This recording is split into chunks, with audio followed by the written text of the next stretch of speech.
welcome back to my channel. I am BME Queen. If you're new here, today I'm going to be talking to you about my top solo travel tips, specifically how to stay safe while solo traveling. Let me grab my pillow and my notes here. Let's get started. Before we get into the tips, I first want to talk about why it's imperative that you stay safe, especially as a woman solo traveler. There are so many stories and now movies about travelers that will go abroad and unfortunately never make it home. From my own personal experience, I can honestly say that I have felt more safe in foreign countries than I have in the United States in most scenarios. So that's a lot. Hopefully that encourages you to want to go abroad and to want to travel on your own, because there were a lot of scenarios where I wanted to go somewhere but I didn't have any friends, and because I was afraid of solo travel, I didn't do it. Luckily, I got over that quick, fast, in a hurry and started getting on those flights and traveling. So now I can give you the tips and tricks that I learned while solo traveling. So let's get started. So the first tip is to share your location with at least one person from home, and make sure that location is being updated regularly every time you connect to Wi-Fi or you have signal and are no longer in airplane mode. I share my location with my family when I go away. I let them know the dates that I'm leaving and when I'm going to return, and I find my friends on indefinitely, so even when I get home they can still track me if they wanted to. But I make sure that my location is being updated every single time I connect to a public Wi-Fi or when I connect to the cell phone service if I have it for that trip. This is super important just to make sure that someone who knows and loves and cares about you will know where you are at any given point in time. Next is about hotel rooms. I typically stay in hotels. I did stay in hostels many years ago. I haven't done that anytime recently, and I still get really good hotel deals. So if you want to know my travel tips, there's a video on that already.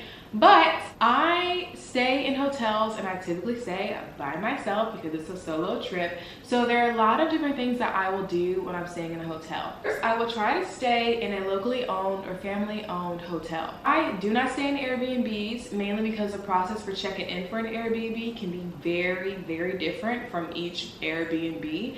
And sometimes it's an individual, typically a male, that owns the Airbnb and has to let you in or do this or do that. So I avoid Airbnbs unless it is a hotel that is listed on Airbnb, because that check-in process is very similar to a regular hotel. I strictly stay in hotels, but because I'm solo traveling, I will still put a second name on the reservation so that the person that checks me in will see that there are two people staying in that room. I will also go as far as to getting a second room key for that person that's staying with me, and this is typically for shorter trips. So anything that's a weekend or maybe a long weekend, I will do that trick, and it typically signals to someone else that there is someone else staying with me, because usually, and especially when I'm in the US, I don't want people to know that I'm traveling alone. When I'm outside of the US, I will still do the same trip, and I will typically stay in a family-owned hotel so that I can also, and this is tip number 3,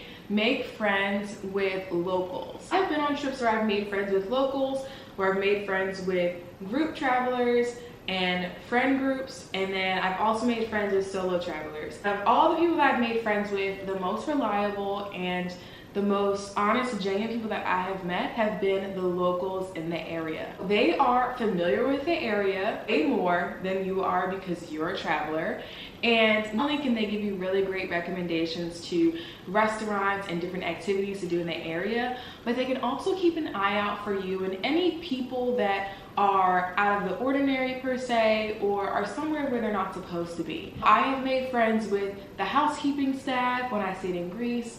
I've also made friends with a waiter that was at my hotel restaurant, just to make sure that there's someone that knows that I'm there and will be able to keep an eye on me and help me out when needed. It definitely came in handy when I was in Greece, because there was a scenario where I was out and about and I needed someone to come pick me up because I did not feel safe. I was with Americans, by the way, but I called the waiter from my hotel restaurant who had a car, and he came pick me up, and I was immediately in a safe situation again. I cannot stress this enough. make friends with the locals because they will definitely look out for you. I also made friends with other solo travelers, and this is really positive as well because since they are solo traveling, they are also trying to ensure that they're going to remain safe and that they're going to be around people that they can trust if they want to be around people at all. Anytime I've made friends with a solo traveler, we have planned to do something together, but it's typically something that's during the day when it's still sunlight out, and it's something that we're both interested in and want to explore together. Scenarios where I've made friends with groups of friends, it did not go all that well because the groups of friends already know each other, they already hang out with each other, and they already have their own friend groups. So even if one person in the friend group is open to meeting and hanging out with new people, everyone may not be in that same situation, and they may not look out for you as a local person in the area would.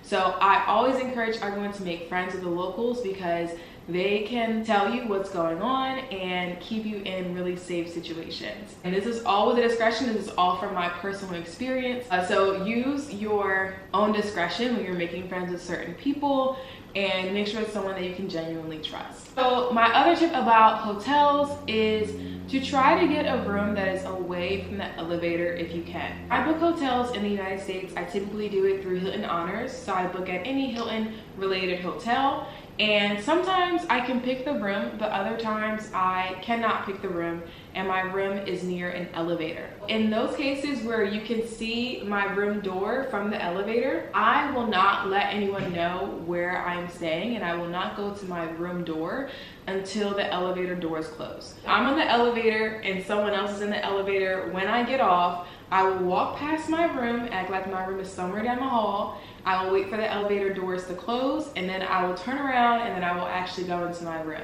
Again, this is just to make sure that you remain safe and that no one knows your exact room number, even if they are staying in the same hotel as you are. You can avoid this altogether. Just pick a room that is a little bit further from the elevator. That way no one can see where you're staying. My next tip is to try to blend in as much as possible. You have to remember that you are a solo traveler and that there are a lot of people around you that are much more familiar with the area and know the in and outs of the city or the town that you were in. Since you are new there, you don't have that much knowledge, so you have to be cognizant of your surroundings and try to blend in so that you don't necessarily stick out as a tourist all the time. This is a little bit more difficult when I am vlogging because I have my camera out while I'm walking around the city. But one of the ways that I will blend in is by wearing very plain clothing. So I don't wear any clothing that has American names on it, or college universities on it, or American sports teams names on it. I don't wear any clothing that is labeled, and all of my clothing is very plain. If I need directions while I am walking or using public transportation, I will put on my headphones and I will not play any music, but I will put on my headphones and I will let the directions talk to me through my headphones, and I will not look at my phone while I'm walking out and about. If I need to look at my phone, I'll turn down my screen light super low so no one can see that I'm looking at directions and that I may not know where I'm going. By doing this, you are limiting the perception of being a tourist and trying to blend in with your surroundings as much as possible. When I'm in public places that are crowded, I will also keep my belongings very close to me, and I will not put any bags or papers or anything down. So if I have a large bag, I'll put it in between my legs or put it near me. And I will also carry items that I would not miss if I lost them. So I carry very inexpensive purses that I typically get from Target, and those purses will have a zipper and a secondary clasp so that no one can pickpocket me while I'm away, because it will require them to unzip and unclench everything in my purse. These are just some ways that you can try to blend in as much as possible while also keeping your belongings very safe. But generally, try to act like you have been there 1,000 times before. If you need to, act like you live there, because people can very easily pick up when you are a tourist. So try not to look confused, try not to have your phone out and like pan everything. Of course, you can always take videos, you can take pictures, but when you do that, try to go at a time that is not busy or crowded. For example, when I was in Greece and I wanted to take content for Instagram and TikTok, I would go out very early in the morning, around like 6 or 7 a.m. I would take all the pictures that I needed within the area, and then I would go back to my room and re-wake up again. I did that because I didn't want anyone to know that I was taking content. It can get in the way of certain things. I was in the town and I was looking for content. I would typically go somewhere a little bit away from the very crowded touristy areas to try to take photos. Now, I wouldn't go somewhere that was completely barren and completely isolated because, again, I am traveling solo and I want to remain safe, and I'm not very familiar with the area. But I would go somewhere where there were a lot of locals and they could maybe take a few pictures for me or take a few videos, but they weren't the major tourist sections. Next tip here is to research the things that you want to do before you get there. A lot of people do this when they arrive at the destination, and they'll typically plan their activities or their excursions through the hotel or at the hotel with all the brochures. I personally recommend that you do this beforehand, because if you are traveling solo and you don't want anyone to know that you're traveling solo, it draws attention to you being alone. So if you only buy one ticket, people will know that you are alone. I buy all of my tickets online for any activities that I'm doing, and if I need transportation to go to that location or wherever things are happening, I will typically take public transportation. Also, do not tell anybody that I am alone unless it is someone that I trust. This goes hand in hand with making friends with the locals and making friends with other solo travelers, so people who also are invested in your safety along the way. And the last tip here I think is incredibly important is for your safety while you're away, and that is to not post anything while you are on vacation. We live in a social media age today, and people can very easily figure out where you are based on the background, based on certain pictures that you take, or based on certain videos. You never know where anyone online is located, so just to maintain your safety while you are traveling, do not post anything while you were away. While I was in Greece solo, I would take videos of myself eating at restaurants, and after a few videos, people started to ask me, are you alone? And there are people on social media that would ask these questions. So from there, I could tell that people were starting to pick up on what was going on, so then I immediately stopped posting what I was doing while I was away. This is, again, a dead giveaway, and you never know what people are doing online, or again, where they are or what they can do. So I strongly encourage that you wait until you get back from the trip to start to post anything on Instagram or TikTok or wherever you like to post your content. It'll just help with your safety and make sure that no one is following you and no one from online is popping up where you are. If you like these tips and you want to hear more, let me know in the comments, and I will see you guys in the next video. Bye!